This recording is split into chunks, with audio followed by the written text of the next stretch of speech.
Director ఒకడే. Director ఒకటే, emotion ఒకటే, అవును, దాంతో కంటెంట్ వేరు. కానీ ఇప్పుడు జాతరలో చిరంజీవి గారు చేయాల్సి ఉంది కదా. జాతర సినిమాలో చిరంజీవి హీరో. అవును, చిరంజీవి హీరో తమ్ముడు శ్రీధర్. నాగభూషణ్ గారు మెయిన్ విలన్. మాడా గారు ఆ రోజుల్లో వెలుగుతున్న కమెడియన్. ఆయన మాడా గారు ఆ సినిమాలో comedian. PL Narayana, Veerabhadra first సినిమా అది, వీరభద్ర గారి. తర్వాత ఇలాగా అందరూ అనుకుని చేసిన సినిమా అది మొత్తం. అందరూ కోర్స్ కథ నాది, డైరెక్షన్ నాది, అన్నీ నాది. అది అయితే ఆ సినిమా ఏమైందంటే కొంతమందికి పెద్ద మనుషులకి కొంచెం ఇబ్బంది పెట్టాడు. ఎలా?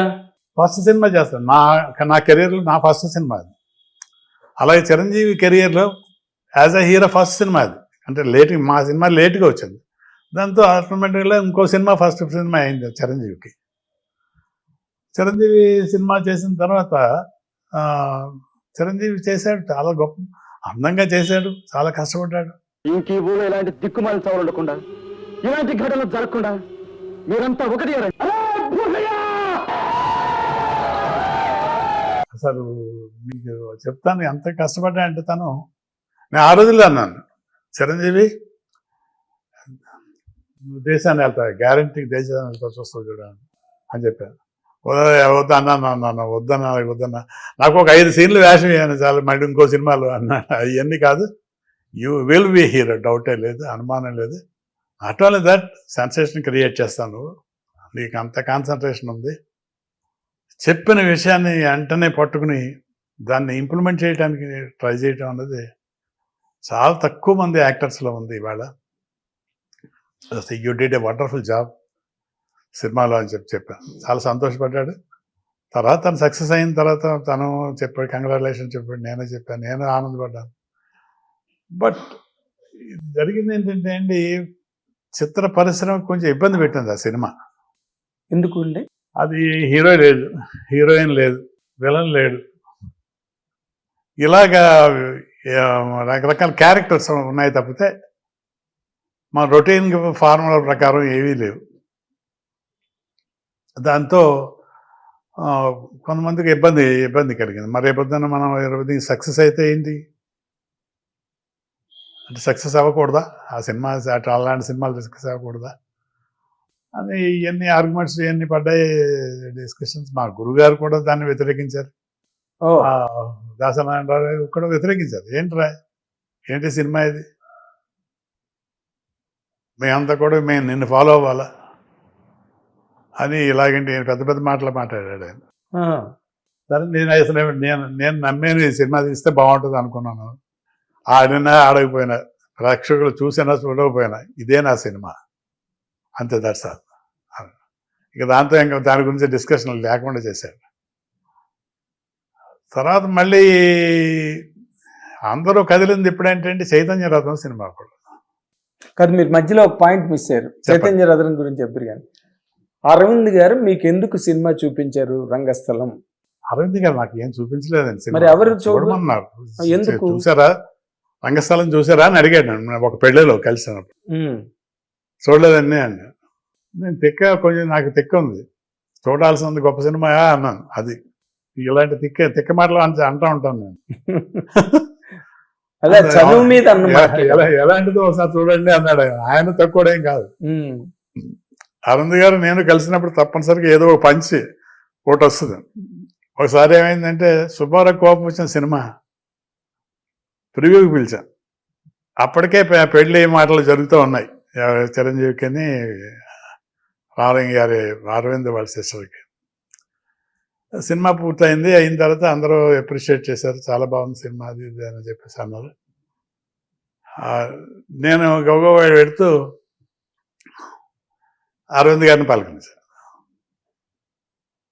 ఎలా ఉంది సార్ సినిమా అని. సినిమా చాలా బాగుంది, గమ్మత్తుగా ఉంది, కొత్తగా ఉంది, ఫ్రెష్గా ఏదో లైఫ్ విజయవాడలో కూర్చుని ఇక్కడ చూస్తున్నట్టుగా ఉంది, బాగుంది సినిమా అని చెప్పి అన్నాడు ఆయన. మరి మీరు ఎందుకు అప్రిషియేట్ చేయలేదు అన్నాడు. మీతో అప్రిషియేట్ చేస్తే మీరు ఏమంటారో అని అది మాట్లాడుకుంటూ ఉన్నాను అన్నాడు. మరి నువ్వెందుకు పలకరించలేదు అన్నాడు. అంటే నన్ను మీరు గుర్తుపట్టలేదు అనుకున్నాను అన్నా. ఎందుకు గుర్తుపట్టలేదు? ఎందుకు గుర్తుపట్టాను? అది ఏం లేదండి, కొంచెం హెయిర్ కట్ చేయించాను, అది దాంతో మీకు ఒక గుర్తు దొరికిందో లేదో అనుకున్నాను. కొంచెం ఎలా అదేంటిది? అదేం లేదు అన్నాడు. అంటే హెడ్ స్ట్రాంగ్ అనుకుంటారేమో అని నేను కొంచెం హెయిర్ కట్ చేయించాను. అబ్బా, మీరు ప్రతిదానికి మనకి మన ఇద్దరు కలిసిన ప్రతిసారి ఏదో ఒకటి పంచి పడాల్సిందే, పడాల్సిందే. సరదాగా ఉండేది, అంత అట్మాస్ఫియర్ వేరే. అదే రంగస్థలం గురించి ఎందుకు ఇప్పుడు మళ్ళీ బ్యాక్ వెళ్ళి అంటున్నారు?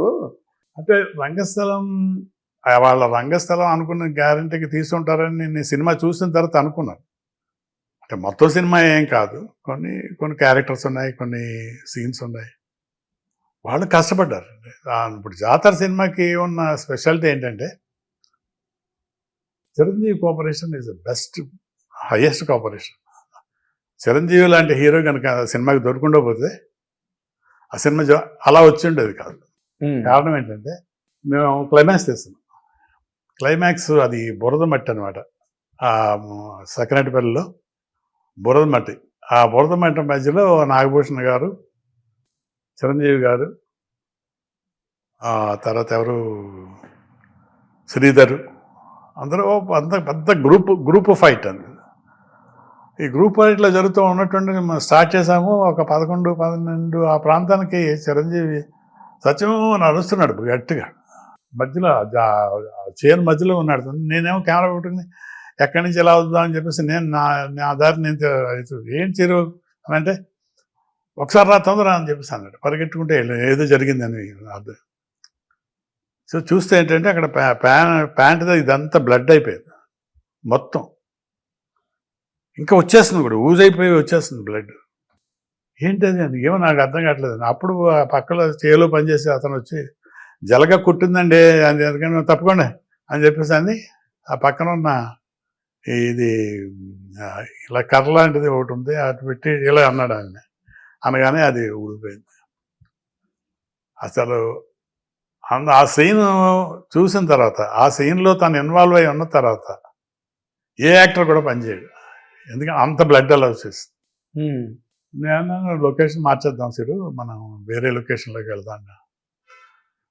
ఎందుకు, అర్థమైపోయింది కదా మనకి, పీకే అవతల పడేస్తా అంతే, నీకెందుకు ధైర్యంగా ఉంటుంది, కంటెంట్ బాగుంది, లొకేషన్ చాలా బాగుంది అసలు అని చెప్తాను. నిజంగా ఎప్రిసియేషన్ కూడా వచ్చింది. అది ఆ పర్టికులర్ సీన్ కోసం మేము ప్రివ్యూలు వేసినప్పుడు, సెన్సార్ కోసం ప్రివ్యూలు వేసినప్పుడు బాగా అప్రిషియేట్ చేశారు. అంత కష్టపడి చేశారు సినిమా అని చెప్పేసి.